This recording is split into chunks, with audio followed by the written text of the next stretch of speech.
Good morning dear student. पिछले video में हमने देखा कि जो करेक्ट फॉर्म ऑफ वर्ब के मैंने आपको 8-7 नियम करा दिए। अब अगला देखेंगे आप। यहाँ पर हम देखते हैं कि जैसे हमारा ब्लैंक स्पेस है, यदि हमारे ब्लैंक स्पेस से पहले, ब्लैंक स्पेस वाले वाक्य से पहले आपको यहाँ पर हैड बेटर या वुड रेदर मिल जाता है, हैड बेटर या वुड रेदर ये मिल जाता है, या आपको लेट मिल जाता है। इन तीनों में से कोई सा भी मिले, इनके साथ ये ध्यान रखना एम बी फर्स्ट का यूज होता है।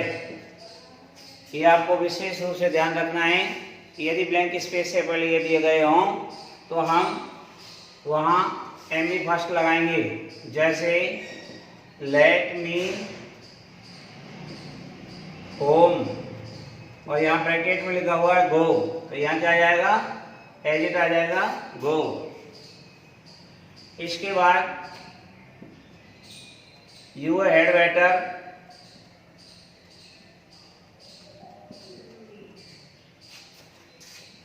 खाली जगह हार्ड और ब्रैकेट में लिखा हुआ है वर्क, तो यहाँ ये वर्क एज इट ले देना है, ये ध्यान रखना। जैसे शी वुड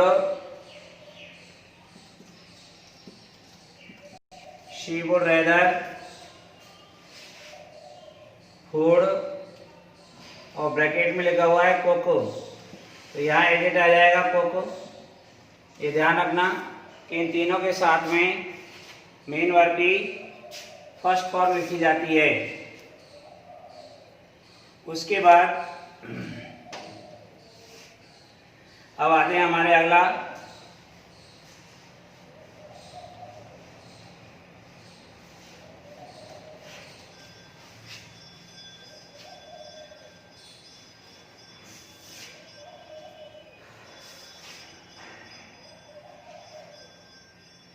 अब 10वां रूल्स आपको बताते हैं।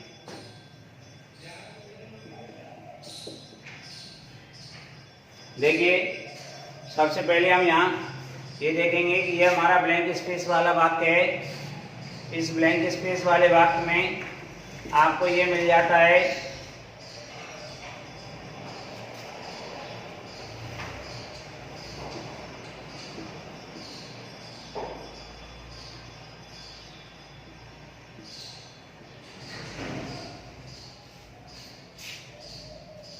देखो, बी से होता है बिफोर, ए से होता है एगो, टी से होता है दैट डे,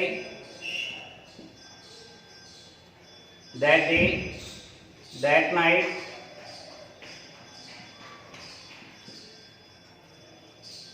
दैट मॉर्निंग,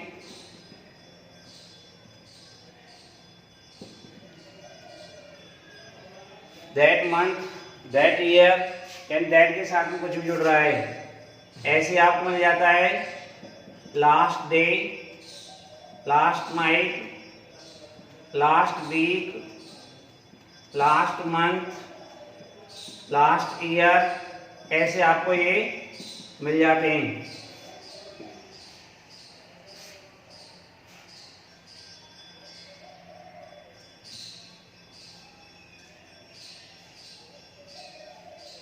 इन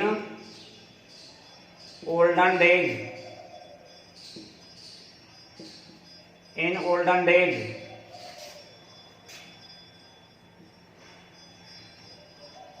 ये मिल जाता है।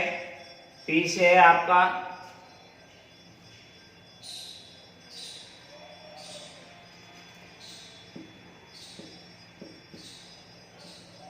Previous day,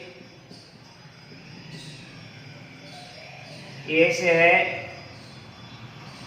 previous day, previous night, previous week, previous month, कोई भी मिल रहा हो। ए से है एंशियंट टाइम,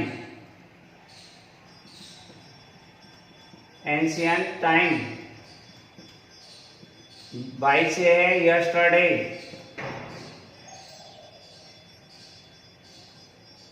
और ओ से है वंस। यदि वंस के साथ में आ रहा है वंस इन ए डे या वंस इन ए वीक ऐसे जुड़ा हुआ है तो आप लोगों को ये प्रेजेंट इंडेफिनिट में ले जाना है। यदि ये आ रहा है तो हम मानेंगे पास्ट इंडेफिनिट टेंस,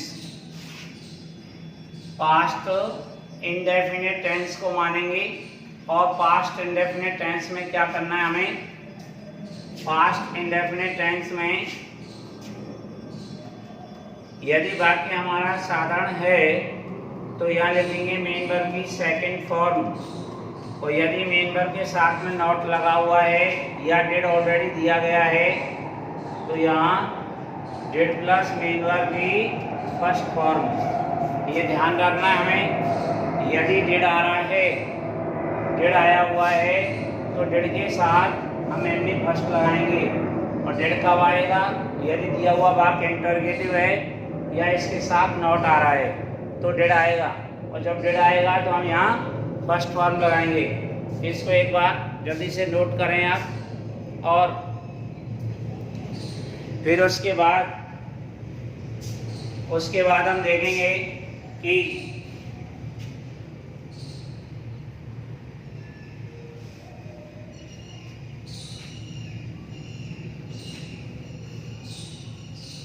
इसके एग्जाम्पल देखिए।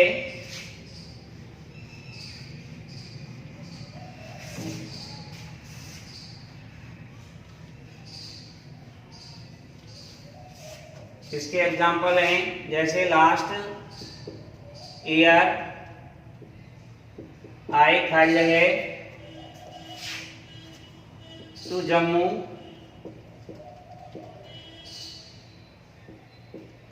यहाँ गो लिखा हुआ है तो देखिए लास्ट ईयर आया है तो हम क्या करेंगे, इसकी सेकंड फॉर्म लिखेंगे। गो की सेकंड फॉर्म होती है बैंक। इसके बाद आई खाली जगह you in the market, in the market yesterday.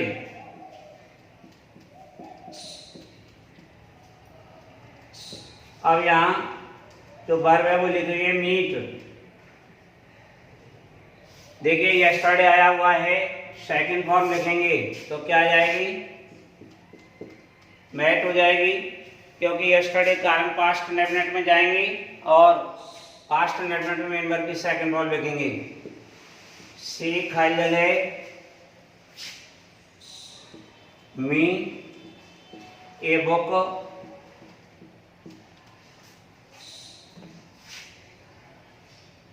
a book the previous day, और यहाँ लिखा हुआ है नॉट गिव। अब देखिए यहाँ पर वर्ब के साथ नॉट लगा हुआ है तो इसका मतलब हेल्पिंग वर्ब लगाएगा, और प्रीवियस डे के कारण इसमें हम हेल्पिंग वर्ब कौन सी लगाएंगे, डिड लगाएंगे, क्योंकि पास्ट इंडेफिनिट में जाना है डिड, और उसके साथ नॉट लग जाएगा, नॉट लग जाएगा। उसके बाद में हम डिड के साथ जो फर्स्ट फॉर्म है उसको एज इट लिख देंगे, गिव की गिव लिख देंगे। इस प्रकार से हो जाएगा ये। यदि डिड दिया गया हो तो यहाँ थोड़ी जगह खाली है, फिर हम लिखा ही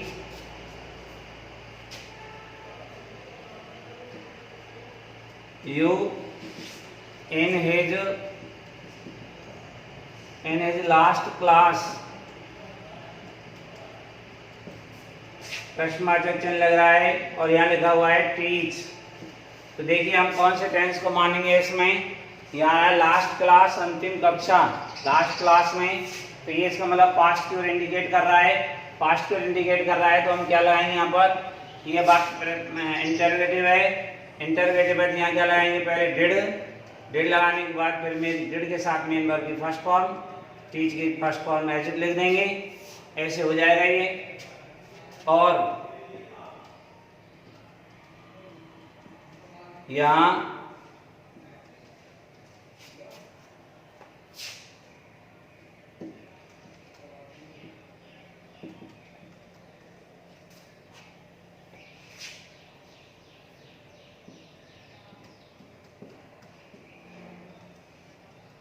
यस्टरडे और यहाँ लिखा हुआ है पुट। तो देखिए हम यहाँ क्या लिखेंगे, ये आ रहा है यस्टरडे आ रहा है, प्रश्नवाचक वाक्य है तो यहाँ डेट लगा दिया और डेट के साथ में फर्स्ट फॉर्म लिखेंगे पुट। डेट पुट की तीनों फॉर्म एक सी होती हैं, इनको हम लिख देंगे। उसके बाद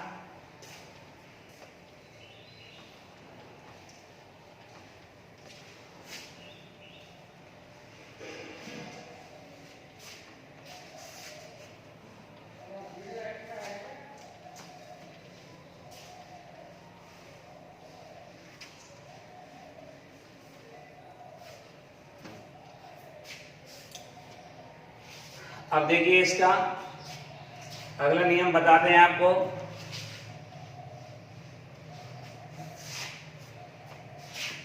रोल नंबर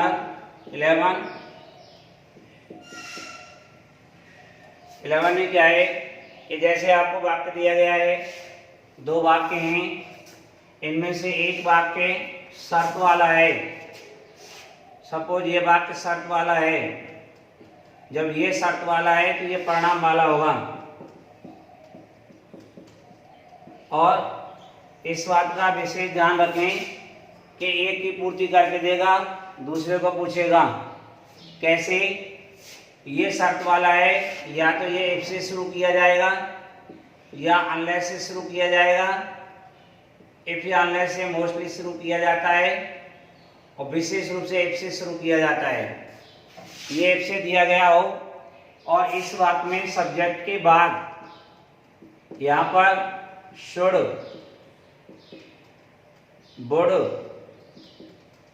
कुड और माइट, इन चारों में से एक प्लस मेन वर्ब की फर्स्ट फॉर्म दी गई हो तो ये ध्यान रखना, जब ये ऐसा दिया गया हो तो ये पास्ट इंडेफिनिट का लिखा जाएगा, अर्थात इसमें मेन वर्ब की सेकंड फॉर्म यूज करनी है। इस बात का विशेष ध्यान रखें।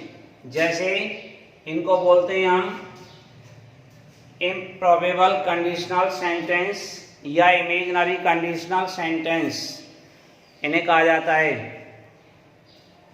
इन्हें देखिए,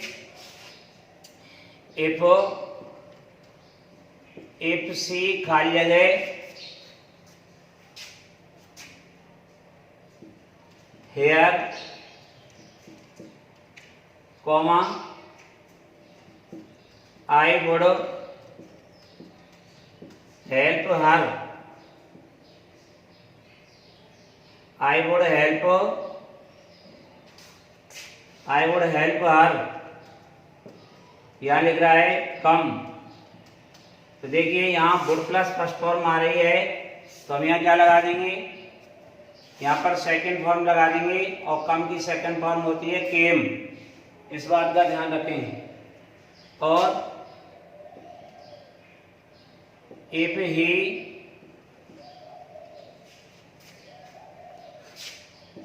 the window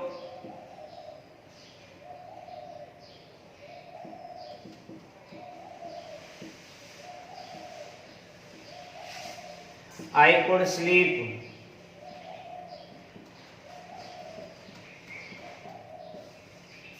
I could sleep well। यहाँ शट आ रहा है तो यहाँ क्या लिखेंगे, यहाँ शट आ रहा है तो देखिए ये सेकंड फॉर्म आएगी, क्योंकि यहाँ कुड प्लस फर्स्ट फॉर्म दे रखी है तो यहाँ सेकंड फॉर्म लगाएंगे। इसकी तीनों फॉर्म एक सी होती हैं, शट शट शट, तो यहाँ पर ये सेकंड फॉर्म मानी जाएगी, क्योंकि यदि ये फर्स्ट फॉर्म, हम इसको फर्स्ट फॉर्म मानते हैं तो हमारा सब्जेक्ट सिंगुलर है तो ऐसे एस लगाना होता, जबकि नहीं, ये हमारी सेकंड फॉर्म लिखी जाएगी। और देखिए, अच्छा ये जरूरी नहीं है कि शर्त वाला वाक्य आगे मिले और ये वाक्य आपको पीछे मिले। ये वाक्य आगे मिल सकता है, शर्त वाला पीछे जा सकता है, परंतु नियम नहीं बदलेगा। जैसे देखो, Rahul would learn the chapter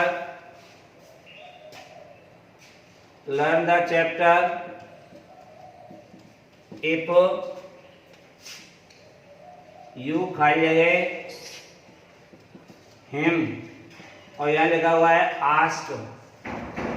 तो हमें यहाँ देखना है क्या आ जाएगा। यहाँ पर ये वुड प्लस फर्स्ट फॉर्म आ रही है, तो यहाँ सेकंड फॉर्म लगाएंगे। आस्क की सेकंड फॉर्म होती है आस्क्ड, इसका यूज कर दिया जाएगा, आस्क को लिख देंगे हम। और देखिए ये इस प्रकार के उदाहरण हैं, इनमें एक विशेष बात बता रहा हूं मैं आपको, जरा आप उसको गौर करके सुने क्या है क्या नहीं है।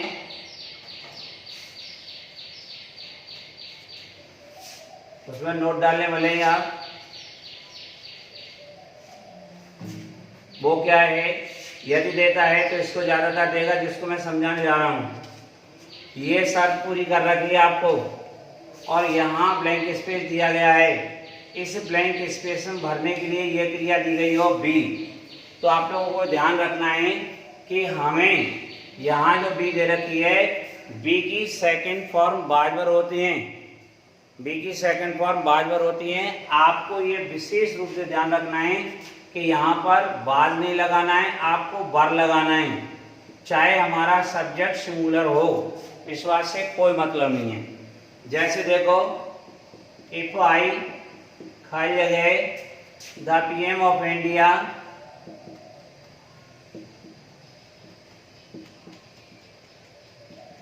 Comma I would go, I would visit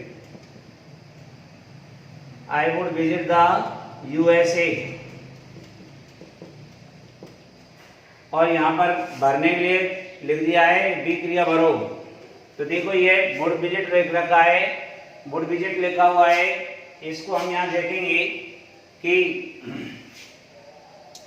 जब वहाँ वुड विजिट लिख रखा है तो यहाँ पर हम लगाएंगे बी की सेकंड फॉर्म बाजबर में से एक, यानी बर लगेगा। ये ध्यान रखना है क्यों लगेगा, कारण क्या है। चाहे हमारा सब्जेक्ट सिंगुलर ही क्यों ना हो, फिर भी हम बर लगा रहे हैं, क्योंकि देखो इसमें क्या होता है, ये है हमारे इमेजिनरी कंडीशनल सेंटेंस, जिनको हम हाइपोथेटिकल कंडीशनल सेंटेंस भी कहते हैं या इम्प्रोबेबल कंडीशनल सेंटेंस कहते हैं। इनमें केवल पूरी कल्पना की जाती है, और पूरी कल्पना की जाती है तो वो अपने आप को एक नहीं अनेक मार करके चलता है। इस वजह से यहाँ पर हमें बर लगाना है, बाज का यूज नहीं होगा। या दूसरे शब्दों में ये सुन लो कि इफ नामक चिड़िया से, ये जिसमें इफ आ रहा है, इफ नामक चिड़िया से बाज नामक पक्षी डरता है, अर्थात इफ के साथ बाज का यूज नहीं करेंगे, ये ध्यान रखना है। और देखिए, इफ से खाली जगह the principle of school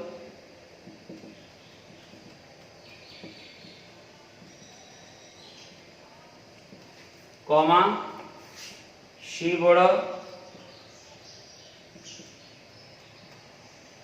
she would change the timetable।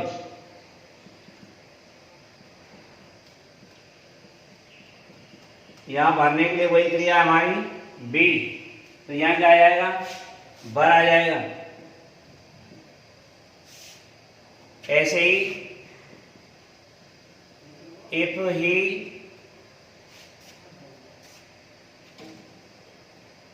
The director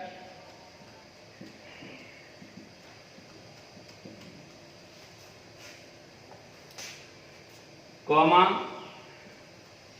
B would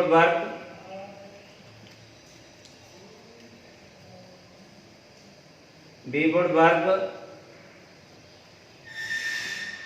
according to him.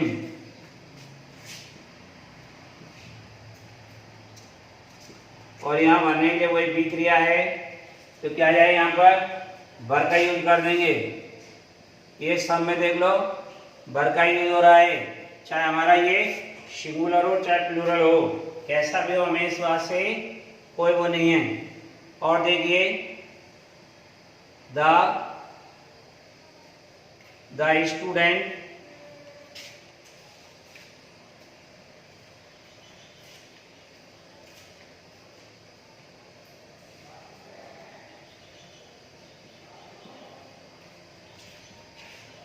The student would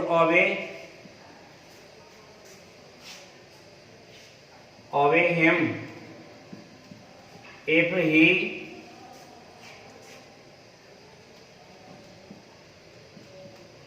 खाई जगह